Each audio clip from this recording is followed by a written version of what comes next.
Rebel star దొరుకుతాడంటే మీరు ఎలా నమ్మారా? సరిగ్గా 1 వీక్ క్రితం అనుకుంటా యుఎస్ఏ ప్రీ సేల్స్ కనుక మనం చూసుకుంటే రాజేసాబ్ సినిమాకి $500K మార్క్ కూడా ఆ సినిమా అయితే అందుకోలేదు. చాలా మంది ప్రభాస్ గారు స్టార్డమ్ ని, అలాగే ప్రభాస్ గారు స్టార్ డైరెక్టర్స్ తో తీస్తే గానీ ఆయనకి కలెక్షన్స్ రావు, ఓపెనింగ్స్ రావు అనే విధంగా నెగిటివ్ ప్రాపగండా అయితే చేశారు. కానీ కట్ చేస్తే ఈ రోజున ఓన్లీ అడ్వాన్స్ సేల్సే, అది కూడా ఓన్లీ ప్రీమియర్ నెంబర్స్ ఎంత ఉన్నాయంటే $1.1 మిలియన్ అయితే ఈ రాజేసాబ్ సినిమా అయితే క్రాస్ అయింది. ఈ రోజు ఉదయం అంటే నిన్న ఉదయం నుండి ఈ రోజు ఉదయంకే $350K జంప్ అయితే రాజేసాబ్ సినిమా అయితే చూసింది. దీనికి కారణం ఎవరో మన రెబల్ స్టార్ ప్రభాస్ గారు స్టార్డమ్ అనమాట. నిజంగా అసలు ఈ నెంబర్స్ ఏవైతే ఉన్నాయో ఎవరో కూడా అడ్వాన్స్ సేల్సే 1 మిలియన్ మార్క్ అయితే క్రాస్ అయిద్దని అయితే ఎవరు అనుకోలేదు.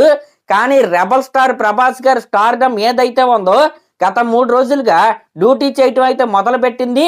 ఈ రోజున రికార్డు స్థాయి ఓపెనింగ్స్ అయితే ఖచ్చితంగా ఈ రాజేసాబ్ సినిమాకి అయితే రాబోతున్నాయి. ఈ విధంగా ప్రపంచవ్యాప్తంగా రాజేసాబ్ సినిమా అడ్వాన్స్ సేల్స్ ఎంత మార్కుని క్రాస్ అయిందో తెలుసా? 25 కోట్ల మార్కుని అయితే రాజేసాబ్ సినిమా అయితే క్రాస్ అయింది. ఇంకా మీరు ఇక్కడ గుర్తుపెట్టుకోవాల్సిన విషయం ఏంటంటే తెలంగాణలో సింగిల్ అంటే సింగిల్ షో యొక్క బుకింగ్స్ అయితే ఇంకా ఓపెన్ కాలేదు. ఇక్కడ అందరికీ డౌట్ అయితే రావచ్చు, ఆంధ్రాలో అయితే నిన్నే జీవో వచ్చేసింది, నిన్న రాత్రి నుంచి బుకింగ్స్ అయితే ఓపెన్ అయిపోయినాయి, ప్రీమియర్స్ కూడా ఈరోజు నైట్ అయితే పడిపోతాయి, మరి తెలంగాణ పరిస్థితి ఏంటని. తెలంగాణలో కూడా ఈరోజు రాత్రే రాజేసాబ్ సినిమాకి సంబంధించిన ప్రీమియర్స్ అయితే పడితే జీవో వస్తుంది అనమాట. వన్స్ జీవో వచ్చిన తర్వాత షోలు అయితే ఓపెన్ అవుతాయి. ఈ రోజు సాయంత్రం 4 నుంచి 5 గంటల మధ్యలో ఈ సినిమాకి సంబంధించిన నైజాం బుకింగ్స్ అయితే ఓపెన్ అవుతాయి. రాత్రి 8:30 దగ్గర నుంచి తెలంగాణలో ప్రీమియర్స్ అయితే పడతాయి. కాబట్టి ప్రభాస్ గారి స్ట్రాంగ్ ఏరియా అయిన నైజాం ఫ్యాన్స్ అందరూ కూడా రెడీగా ఉండండి. వన్స్ జీవో రాగానే అక్కడైతే షోలు బుకింగ్ అయితే స్టార్ట్ అయిపోద్ది. ఇంక ఇది ఎలా ఉంటే ఇందాకే రాజేసాబ్ సినిమాకి సంబంధించిన నార్త్ ఇండియా బుకింగ్స్ కూడా ఇందాకే ఓపెన్ అయినాయి. కోల్కతా, ముంబై, ఢిల్లీ ఏరియాస్ లో ఐనాక్స్ స్క్రీన్లు కూడా ఓపెన్ అయినాయి. ఎవరైనా ఉంటే బుక్ చేసుకోండి. ఇంకా బెంగళూరు, కర్ణాటకలో కూడా ఈరోజు నైట్ ప్రీమియర్స్ అయితే పడుతున్నాయి అనమాట. కాబట్టి ఎవరైనా బుక్ చేసుకునే వాళ్ళు ఉంటే బుక్ చేసుకోండి. కర్ణాటకలో అడ్వాన్స్ సేల్స్ 1 crore మార్క్ అయితే మన రాజేసాబ్ సినిమా అయితే అందుకుంది. ఇంక ఇది పక్కన పెడితే స్టిల్ రేపు జననాయకుడు సినిమా రిలీజ్ అవ్వటం ఆగిపోయిన తర్వాత కూడా రాజేసాబ్ సినిమాకి థియేటర్స్ అయితే కష్టం అవుతుంది అనమాట. ఆల్రెడీ బ్లాక్ చేసి అయితే ఉంచుకున్నారు కదా, అవి అయితే రాజేసాబ్ సినిమాకి అయితే మొత్తం అయితే ఇవ్వట్లేదు. అంతకుముందు ఛాంపియన్ కావచ్చు, వేరే సినిమాలు అయితే రిలీజ్ అయినాయి కదా, ఆ పాత సినిమాలనే వేస్తున్నారు తప్ప ఆ థియేటర్స్ రాజేసాబ్ సినిమాకి అయితే కొన్ని అయితే ఇవ్వట్లేదు. నిజంగా ఇదైతే చాలా ఘోరం అనమాట. నిన్న ఈ సినిమాకి one of the co producer అయిన ఎస్కేఎన్ గారు కూడా మాట్లాడారు.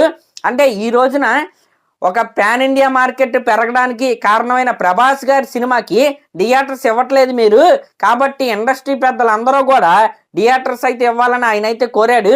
ఇంకా థియేటర్స్ ఇచ్చిన వాళ్ళ గురించి సినిమా రిలీజ్ అయిపోయిన తర్వాత 100 సార్లు అయితే మాట్లాడతానని, అలాగే థియేటర్స్ ఇవ్వని వాళ్ళ గురించి 200 సార్లు అయితే మాట్లాడతానని ఆయన అయితే చెప్పాడు.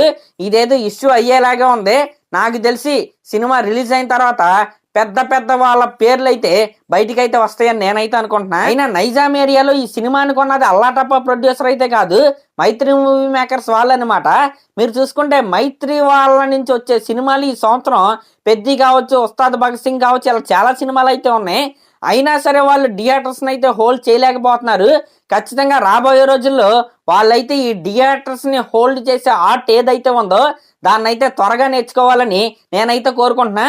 దాన్ని నేర్చుకుంటూనే ఈ డిస్ట్రిబ్యూషన్ అనే ఒక బిజినెస్ ఏదైతే ఉందో దాంట్లో అయితే నిలబడగలరో, లేకపోతే చాలా కష్టం అయిపోద్ది. ఇంక ఇది పక్కన పెడితే ఇందాకే ఫ్యాన్స్ ఎప్పుడెప్పుడా అని వెయిట్ చేస్తున్నా మన సందీప్ రెడ్డి వంగ గారు, అలాగే ప్రభాస్ గారు, ఇంకా ఈ సినిమాలో 3 హీరోయిన్లు అయితే ఉన్నారు కదా, వీళ్ళ 5 కలిసి చేసుకున్న చిట్ చాట్ ఏదైతే ఉందో ఆ ఇంటర్వ్యూ అయితే రిలీజ్ అయిందో ఒకసారి అయితే చూడండి. ఆ ఇంటర్వ్యూలో మన ప్రభాస్ గారు ఏం చెప్పారంటే, ఈ సినిమా ఇంటర్వెల్ ఏదైతే ఉందో అదైతే నిజంగా చాలా అంటే చాలా బాగా వచ్చిందంట.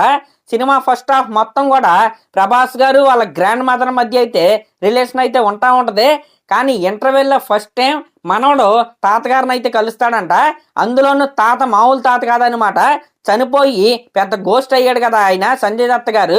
ఆ కలిసే బ్లాక్ ఏదైతే ఉందో అదైతే నెక్స్ట్ లెవెల్లో అయితే ఉంటదన్నమాట. ఇంకా మన తమనన్న కావచ్చు, అంతకుముందు మారుతి గారు కావచ్చు, ప్రభాస్ గారు కావచ్చు, ప్రతి ఒక్కరూ కూడా ఈ రాజసాబ్ సినిమా క్లైమాక్స్ అయితే ఎక్కడో పెట్టారు. మరి ఇవన్నీ చెప్పిన విధంగా జరగాలని నేనైతే కోరుకుంటున్నా. మరి అదన్నమాట మ్యాటర్. ఇంకా ఈ వీడియో చూస్తున్న ప్రభాస్ గారి ఫ్యాన్స్ ఎవరైనా ఉంటే మీ ఏరియాలో కనుక బుకింగ్స్ ఓపెన్ అయితే కింద మా ఏరియాలో బుకింగ్స్ ఓపెన్ అయ్యాయి మీ ఏరియా పేరు అయితే టైప్ చేసి కింద కామెంట్ అయితే చేయండి. ఎవరికైనా తెలియని వాళ్ళు ఉంటే ఈ వీడియో చూస్తుంటే వాళ్ళకైతే తెలిసిద్ది అనమాట. మరి అదన్నమాట మ్యాటర్. మరి దీనిపై మీరేమనుకుంటున్నారో కామెంట్ చేయండి. అలాగే ప్రభాస్ గారి ఫ్యాన్స్ అటెండెన్స్ అయితే వేసుకోండి. అంటే ఏమీ లేదు, ఒక లైక్ అయితే కొట్టండి. Thank you.